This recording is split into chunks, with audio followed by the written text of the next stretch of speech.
اعوذ باللہ من الشیطان الرجیم، بسم اللہ الرحمن الرحیم۔ میں ہوں محمد عاطف اور آپ دیکھ رہے ہیں میرا یوٹیوب چینل۔ مسلمانوں پر 5 نمازیں فرض کی گئی ہیں، جن میں سے ایک نماز فجر، نماز ظہر، نماز عصر، نماز مغرب اور نماز عشاء،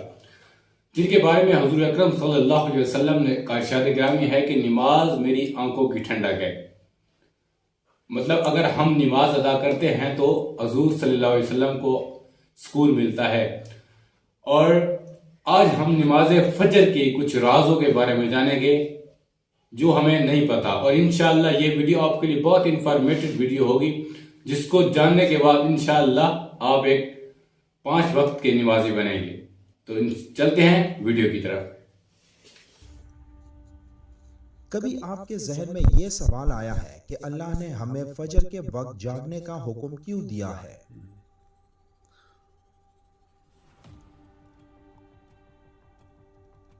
کیا فجر کا وقت صرف نماز پڑھنے کا وقت ہوتا ہے؟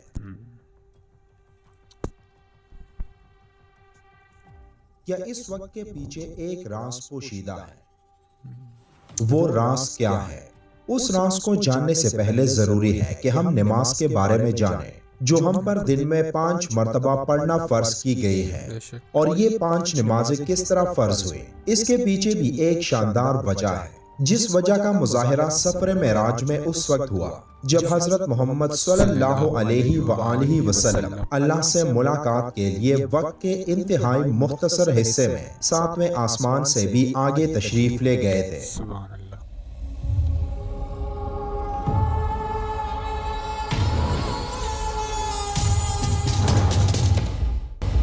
اس رات اللہ تعالیٰ نے ایک خاص پس منظر میں اپنے حبیب رحمت دو عالم صلی اللہ علیہ وآلہ وسلم کو آسمان پر بلایا اور اپنے خصوصی انعامات سے نوازا۔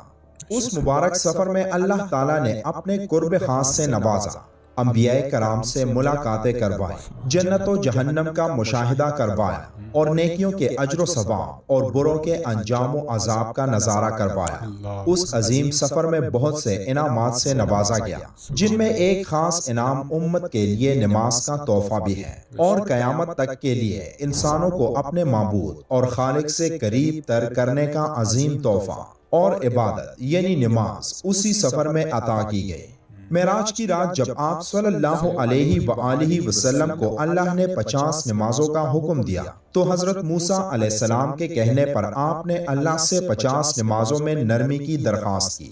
اور ایسا کئی بار ہوا، یہاں تک کہ اللہ نے امت محمدی کے لیے دن میں 5 نمازوں کا حکم دیا، جس کے بعد بھی حضرت موسیٰ علیہ السلام نے آپ صلی اللہ علیہ وآلہ وسلم کو 5 نمازوں میں کمی کے لیے اللہ کے پاس ایک بار پھر جانے کی صلاح دی۔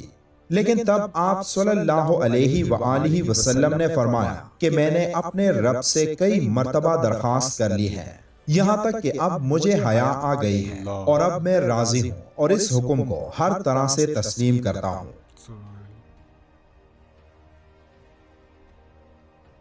ہر نماز پڑھنا ضروری ہے، اور یقیناً آپ کے لیے بھی نمازوں میں سب سے زیادہ مشکل نماز فجر کی نماز ہوگی، جس میں نیند کا غلبہ اتنا ہوتا ہے کہ ایک انسان بمشکل اٹھ پاتا ہے۔ لیکن دن کے اس خاص حصے میں جو راز پوشیدہ ہے، اسے جب آپ جانو گے تو یقین کریں کہ آپ فجر کی نماز کبھی نہیں چھوڑنا چاہیں گے۔ دنیا میں کئی ایسے لوگ ہیں جنہیں سلیپ ڈس آرڈر یا بے خوابی کی شکایت ہوتی ہے، جس میں وہ ساری رات سو نہیں پاتے اور پورا دن کام کاج کر کے جب رات کو بھی سو نہیں سکتے، تب کئی طرح کی ذہنی اور جسمانی بیماریاں جنم لیتی ہیں، اور اس سلیپ ڈس آرڈر کا شکار آج ہر دوسرا تیسرا شخص ہو رہا ہے، جس کی بڑی وجہ اللہ کے احکامات کو پیچھے چھوڑ کر دنیا کی رنگینیوں کے پیچھے بھاگنا ہے۔ ساری رات جاگنے کے بعد فجر کے قریب کچھ دیر نیند آ جاتی ہے، لیکن وہ نیند جسم کو پرسکون نہیں کرتی، جس کی وجہ سے اکثر لوگ جاگتے جاگتے اور ہر قسم کی دوائیوں کے استعمال کے باوجود جب سو نہیں پاتے تو وہ اللہ سے یہ سوال ضرور کرتے ہوں گے کہ اے اللہ، مجھے نیند کیوں نہیں آتی، آخر کیا وجہ ہے؟ بہت کم لوگ ہوتے ہیں جو اس کیفیت میں اپنے اندر پیدا ہونے والی اس آواز کو سن پاتے ہیں جس میں ان سے کہا جاتا ہے کہ بستر سے نکلو، نماز پڑھو، اللہ کا ذکر کرو، اور یقین کرے جو لوگ اس آواز کو سن پاتے ہیں اور اس پر عمل کرتے ہیں انہیں تا حیات کبھی بھی سلیپ ڈس آرڈر کی شکایت نہیں ہوگی۔ اس حوالے سے ایک صوفی نظم ہے جسے ایک امریکی مصنف کولمن بارکس نے ترجمہ کیا ہے، جس کا ٹائٹل ہے don't go back to sleep, یعنی دوبارہ مت سو جانا۔ صبح کی ٹھنڈی ہوائیں ایک راز لاتی ہیں تمہارے لیے، دوبارہ مت سو جانا۔ خود سے پوچھو تم کیا چاہتے ہو، دوبارہ مت سو جانا۔ لوگ دروازے کی چوکھٹ سے آ جا رہے ہیں جہاں دو دنیایں ملتی ہیں، وہ دروازہ گول اور کھلا ہے، دوبارہ مت سو جانا۔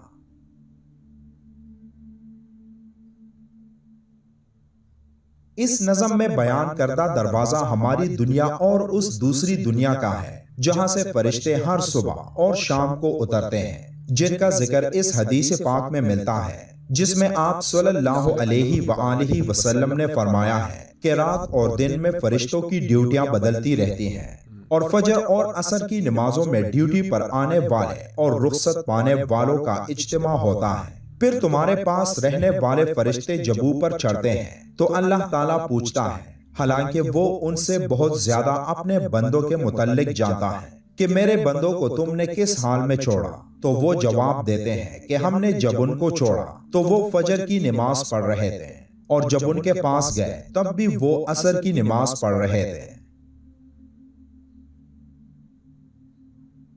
فجر اور عصر کی نمازوں کے اوقات میں سونے سے منع کرنے کے پیچھے بھی ایک بڑی وجہ ہے، اور وہ یہ کہ سائنس کہتی ہے کہ صبح سورج طلوع ہوتے وقت اور شام کو غروب ہونے سے پہلے سونا نہیں چاہیے، کیونکہ صبح کے وقت زمین پر آکسیجن وافر مقدار میں فراہم ہوتی ہے، جس وقت ماحول تر و تازہ ہوتا ہے، اور یہ آکسیجن آپ کو دن بھر فٹ رکھنے کے لیے انتہائی ضروری ہوتی ہے۔ تو جو اس وقت سو جاتا ہے تو وہ اس تازہ آکسیجن سے محروم رہ جاتا ہے، اور عصر کے وقت زمین پر آکسیجن کی کمی ہو جاتی ہے، تو اگر کوئی سو جاتا ہے تو اس کو آکسیجن کی فراہمی کم ہوتی ہے، جس کی وجہ سے جب وہ جاگتا ہے تو اس کے سر میں درد اور طبیعت بوجھل ہو جاتی ہے، اور یہی بڑی وجہ ہے کہ دین اسلام میں ان دونوں اوقات میں سونے سے منع فرمایا گیا ہے۔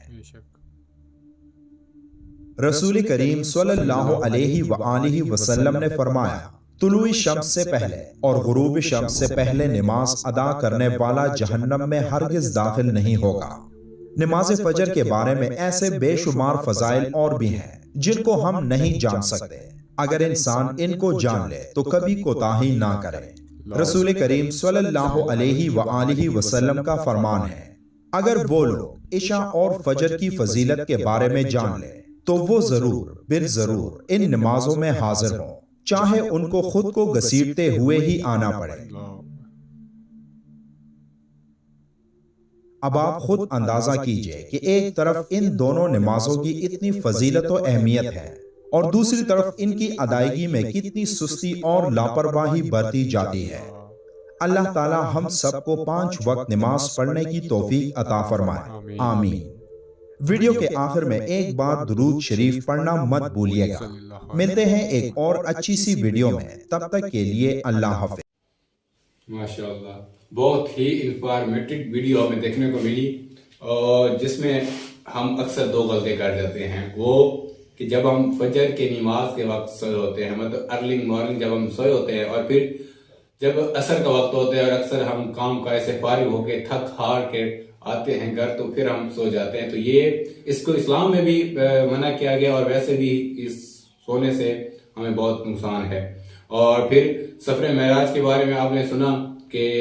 کیسے ہم تک یہ نمازوں کا تحفہ پہنچا، اور پہلے 50 نمازیں پھر کم ہوتے ہوتے 5 ہم تک بچی۔ وہ بھی ویڈیو اگر آپ ہمارے چینل پہ آپ نے دیکھی، اگر نہیں دیکھی تو آپ ہمارے چینل پہ جائیں اور اس معراج کی اس ہسٹری کو آپ دیکھیں، تو اس سے بھی آپ کو بہت کچھ سیکھنے کو ملے گا۔ اور انشاءاللہ پھر ملیں گے نئی ویڈیو کے ساتھ، نئے موضوع کے ساتھ، اب تک کے لیے اللہ حافظ۔